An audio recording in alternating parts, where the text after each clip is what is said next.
તો બેઠી બેઠી પગ દબાવતી દબાવતી ચોપડો વાંચવા બેહી ગઈ છે. મારે ગમે એમ કરીને આને ચોપડો મુકાવવો પડશે.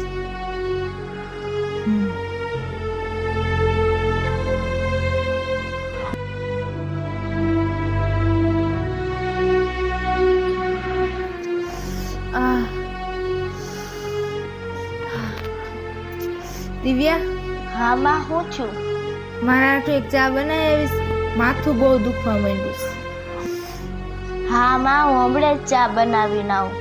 હા હા, બનાવી જા.